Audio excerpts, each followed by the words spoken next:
আজকের ঘটনা চাচা পুরোই আগুন। কারণ চাচা আজকে আমার গলার অবস্থা ভালো না, তার সত্ত্বেও আজকের ভিডিওতে আমি আপনাদেরকে জানাতে চলেছি প্রিন্স সিনেমার স্টার কাস্ট সহ আরো কিছু ইন্টারেস্টিং আপডেট, সাথে থাকছে সোলজার সিনেমা নিয়েও কিছু ধামাকাদার ইনফরমেশন, যেমন সোলজার সিনেমা কখন রিলিজ করা হবে, প্রিন্স সিনেমার শুটিং কেন একটি দেরিতে শুরু হতে পারে ইত্যাদি। অন্যদিকে ভাইজান সালমান খানের আপকামিং কিক 2 সিনেমার মধ্যে তাহলে ভিলেন হিসেবে দেখা যেতে পারে বর্তমান সময়ে জনপ্রিয়তার তুঙ্গ অবস্থানকারী দুজন স্পেশাল অভিনেতাকে, সাথে যিশু সেনগুপ্তকে তাহলে আবার দেখা যেতে চলেছে বলিউড সিনেমাতে। অন্যদিকে কাইতি 2 সিনেমা নিয়েও থাকছে একটি আপডেট। সো আজকে এই ভিডিওতে এই সমস্ত ইন্টারেস্টিং আপডেটগুলো জানাবো, তাই ভিডিওটা শেষ পর্যন্ত অবশ্যই দেখবেন। আর ভাই আপনারা এত বেশি কিপটাজের ভিডিও দেখেন কিন্তু ভিডিওতে লাইক আর চ্যানেলটা সাবস্ক্রাইব করেন না, তাই ভাই কিপটামিকে সাইডে রেখে আপনার কোমল হৃদয় ব্যবহার করে ভিডিওতে লাইক আর চ্যানেলটা সাবস্ক্রাইব করে দেন। আর আমি দোয়া করব আপনাদের জন্য তাড়াতাড়ি বিয়ে হয়ে যায়। তাই হ্যাঁ। আর আমার আগের ভিডিওতে কমেন্ট করা রওশন ভাইকে ধন্যবাদ জানিয়ে আজকের ভিডিওটা শুরু করছি।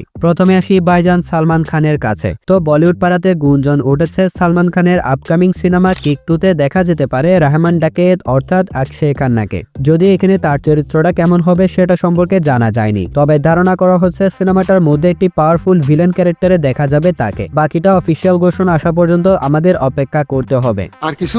আরে চাচা, চমক এখনো বাকি আছে। শুধু অক্ষয় খান্না নয়, গুঞ্জন অনুযায়ী মার্কো খ্যাত অভিনেতা উন্নি মুকুন্দনকেও দেখা যাবে সালমান খানের upcoming big budget cinema Kick 2-তে। যদি ভাই এই দুজনকে সিনেমাটার মধ্যে নেগেটিভ চরিত্রে ভালোভাবে প্রেজেন্ট করা হয় তাহলে কিন্তু ব্যাপারটা জমে যাবে। দেখা যাক, অফিসিয়াল ঘোষণা আসা পর্যন্ত আমাদের অপেক্ষা করতে হবে। এখন আসি যিশু সেনগুপ্তর কাছে। 2026 সালে বলিউড পরিচালক প্রিয়দর্শনের হাইওয়ান সিনেমার মাধ্যমে ফিরছেন যিশু সেনগুপ্ত। সিনেমাটা রিলিজ করা হবে 2026 সালে। সিনেমাটার মধ্যে আরো দেখা যাবে অক্ষয় কুমার এবং সাইফ আলী খানকে। জানা গেছে সিনেমাটা মালায়ালাম ব্লকবাস্টার সিনেমা ওপ্পামের রিমেক। প্রায় 17 বছর পর অক্ষয় কুমার এবং সাইফ আলী খান একসাথে স্ক্রিন শেয়ার করতে চলেছেন এই সিনেমার মাধ্যমে। এখন আসি কাইতি 2 সিনেমার কাছে। রিসেন্ট একটি প্রেস মিটে কাইতি সিনেমার লিড ক্যারেক্টার কার্থি বলেন, কাইতি 2 সিনেমাটা বর্তমান ইন্ডিয়ান সিনেমা লাভার্সদের জন্য অন্যতম প্রতীক্ষিত একটি প্রজেক্ট। সিনেমাটা নিয়ে বিভিন্ন সময় প্ল্যানিং শোনা গেলেও এখন টিমে কথাবার্তা শুনে বোঝা যাচ্ছে এটা একটি অনিশ্চিত প্রজেক্ট। অর্থাৎ কাইতি সিনেমার নায়ক কার্থি নিজে বলে দিয়েছেন কাইতি 2 সিনেমাটা এখন নিশ্চিত নয়। দেখা যাক ভবিষ্যতে সিনেমাটা কখনো হয়ে ওঠে কিনা। এখন আসি মেগাস্টার শাকিব খানের কাছে। তো শাকিব খান অভিনীত সোলজার সিনেমাটা তো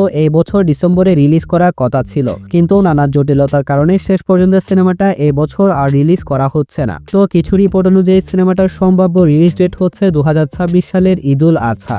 এখনো সোলজার সিনেমার একটি গানের শুটিং বাকি আছে, কিন্তু শাকিব খান অসুস্থ থাকার কারণে এখনো পর্যন্ত সেই গানের শুটিংটা শুট করতে পারেনি। গোপন সূত্র মতে বিশ্রাম শেষ করে সোলজার সিনেমার গানের শুটিং শেষ করার পরই প্রিন্স সিনেমার শুটিং এ অংশ নেবেন মেগাস্টার শাকিব খান, যার কারণে 15 অথবা 16 তারিখে প্রিন্স সিনেমার শুটিং শুরু হওয়ার কথা থাকলেও সেটা হয়তো শেষ পর্যন্ত আর হচ্ছে না। প্রিন্স সিনেমার শুটিং হতে একটু পিছিয়ে যেতে পারে। অন্যদিকে প্রিন্স সিনেমার টিম খুবই স্মার্ট ভাবে প্রিন্স সিনেমায় থাকা অভিনেতাদের নাম অফিসিয়ালি রিভিল করে যাচ্ছে। গত কয়েকদিন আগে প্রিন্স সিনেমায় অফিসিয়ালি চুক্তিবদ্ধ হয়েছেন রাশেদ মামুন অপু। এর আগে তিনি শাকিব খানের নবাব এলএলবি সিনেমার মাধ্যমে শাকিব খানের সাথে স্ক্রিন শেয়ার করেছিলেন। আর এবার প্রিন্স সিনেমার মাধ্যমে সেকেন্ড টাইম রাশেদ মামুন অপু শাকিব খানের সাথে স্ক্রিন শেয়ার করতে চলেছেন। রাশেদ মামুন অপুর পর প্রিন্স সিনেমায় অফিসিয়ালি চুক্তিবদ্ধ হয়েছেন অভিনেতা শরীফ সিরাজ। অলরেডি প্রিন্স সিনেমার স্কোয়াডে টলিউডের বেশ কয়েকজন গুণী এবং পাওয়ারফুল অভিনেতার এন্ট্রি হয়ে গিয়েছে। আস্তে আস্তে আরো কিছু পাওয়ারফুল অভিনেতার নাম রিভিল করা হবে, যা দেখে এটা বলতে হচ্ছে স্টারকাস্টের দিক থেকে অন্তত প্রিন্স সিনেমার টিম আমাদেরকে হতাশ করবে না। এবং অনেকটি রিপোর্টে বলা হয়েছে মেগাস্টার শাকিব খানের প্রিন্স সিনেমাতে টলিউড অথবা বলিউডের জনপ্রিয় একজন নায়ককে অ্যান্টি হিরো ক্যারেক্টারে দেখা যাবে। দেখা যাক, প্রিন্স সিনেমার কাছ থেকে কোনো অসংখ্য চমক বাকি রয়েছে যা আস্তে আস্তে আমরা জানতে পারবো।